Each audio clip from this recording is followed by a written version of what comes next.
我们现在在带初一去做年度检查、健康检查的路上。在荷兰带狗狗去看兽医，我们通常都会带着这个它的登记证明，就是它在当地政府登记的晶片编号啊，就有点类似它在荷兰的身份证。然后还有这一本是欧洲护照，还有它在台湾的狗狗健康护照，里面可以看到它打了哪些疫苗。我们上次其实就已经带初一去做了年度检查。但是因为上一次的时间太短，兽医只保留给我们10分钟的时间，所以我们没有办法针对初一现在的有一些的问题问兽医，所以兽医就建议我们再跟他多约一次。我们这次要问初一的问题总共有3个，第一个是初一他大概每1年就是会发作一次，他会突然就是原本是坐在沙发上，然后会跳下沙发，然后就开始叫，然后我们怀疑是他的后腿不知道是卡吧，还是他有一些骨头的疾病。然后第二个问题呢是初一疑似有过敏。之前上一次带去让兽医检查，兽医已经建议就是我们可以换成减敏饲料，或是吃plant base 就是植物做的饲料这样子。然后之前那一阵子他确实是过敏症状减退了，但是最近他又开始过敏，所以我们就不太确定是因为环境的因素啊，还是他其实可能也对鸡过敏啊，或是某种特定的饲料。但我们主要是想要带初一去让兽医看看他身上的那个肿起来的部分是不是过敏。然后第3个问题就是初一大概半年前有一次大便里面有蛔虫，就是我亲眼看见一只白色的一条的长长的蛔虫从大便里面钻出来，所以我们当时就带他去看兽医。然后我们之前很好奇，为什么在荷兰兽医没有定期的开药，然后我们每年都有吃除虫药之类的。我们的兽医是跟我们讲说，兽医他希望的是说，就是只要有看到在治疗就好了，他不希望狗狗吃下去过多的药物。而且他说荷兰的蛔虫其实没有很多，就是我觉得很特别的是，我们看的这个兽医，他是以一个比较自然疗法的方式，希望狗狗不要吃过多的药，是有症状再来治疗就好了。半年回去检查一次，看是不是还要长出来。所以我今天就带了采集3天的大便，要去让它做化验。给大家看一下，初一每次来餐厅都会站在一个我看得到他的位置，他会用他的眼睛告诉我的餐点呢？为什么没有人帮我点？然后你看他现在就转过去看服务生，因为他知道通常服务生会送食物到桌上。刚刚老板上了水，但是因为我们刚好在喂初一，所以初一对水一点兴趣都没有。好了，老板不用伤心，我初一去喝水了。谢谢老板。初一居然在结账柜台等老板，因为他知道结账的时候老板会喂狗狗。Thank you 。初一每次去看兽医居然都不害怕。好，他进去了吗？对。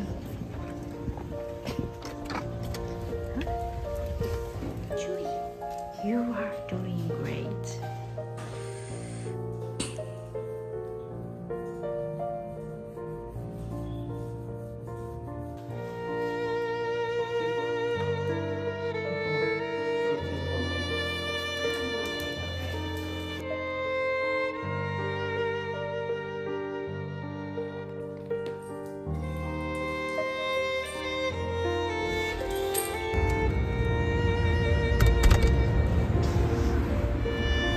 好了，我们现在看完兽医出来了。刚刚在诊所里面不能录影，不过我觉得我们刚刚也算是有好消息有坏消息。好消息就是医生检查出来为什么初一之前会有关节痛，然后在哭的。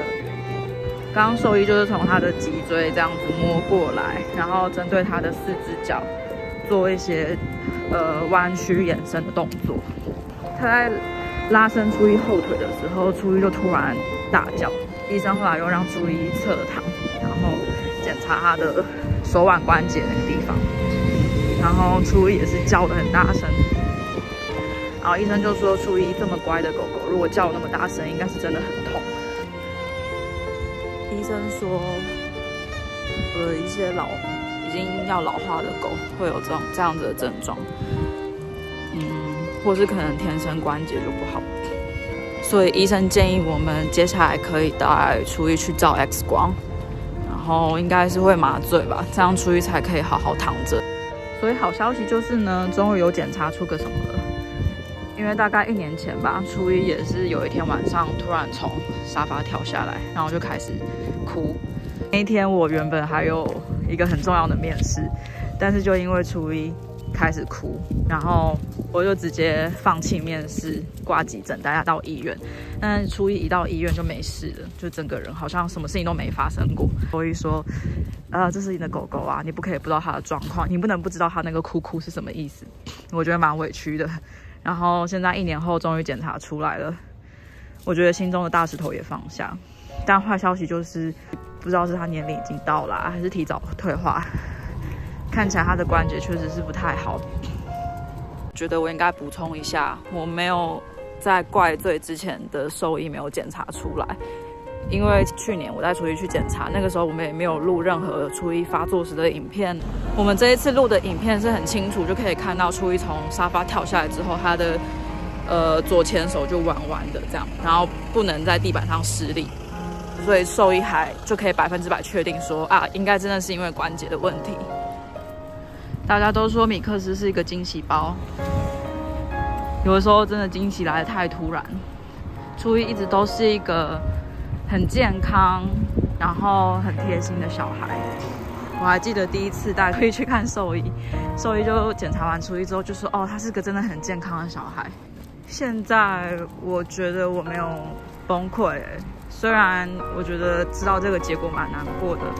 早点检查出来，我觉得也可以帮未来的初一做准备。他之后老的时候也是遇到老化也会遇到高龄照护的问题，所以与其以后才开始慢慢了解，注意他的关节，其实也是一个不错的开始。就是跟初一一起面对他。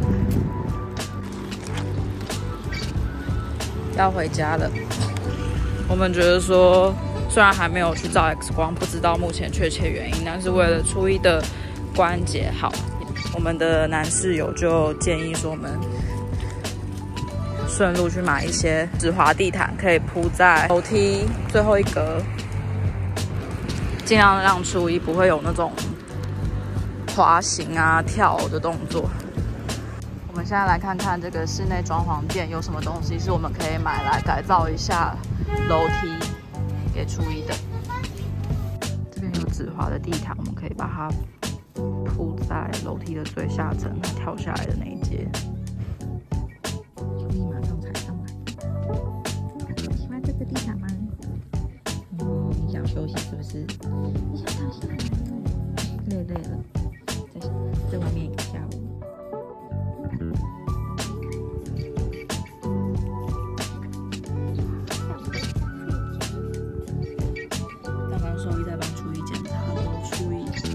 超级多毛，那个毛就像雪花一样那样飘下来。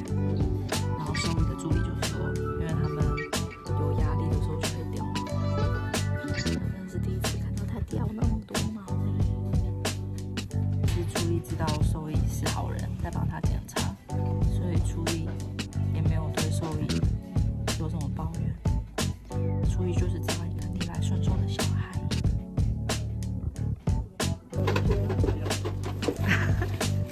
Yeah, you like it. Yeah. Snoopy. Snoopy. Snoopy. Snoopy. Honden Snoopy. Eentje nog, hè? Snoopy. 刚刚初一又被喂 treat 了。我常常觉得很神奇，就是你走进去荷兰，不管是哪一种店，像我们刚刚是去那种装潢手工具店。店里面也有放给狗狗的 treat， 他们随时随地还要准备一桶 treat 要给狗狗。这是上2楼的楼梯，然后之前初一我们刚领养初一的时候，我们自己有去买这些防滑条，贴在楼梯上。然后初一现在就是每天从楼梯下来的时候，到了最后一层，它都会直接在整个甩尾到客厅里面。所以我们今天买的就是这个地垫，摆在这边，让它跳下来的时候不会滑到。所以关于初一这一次的年度检查，我们总共去看兽医看了2次，然后我们第一次的费用是看诊费45欧，再加上狂犬病疫苗30欧，然后4合1的第1剂25欧。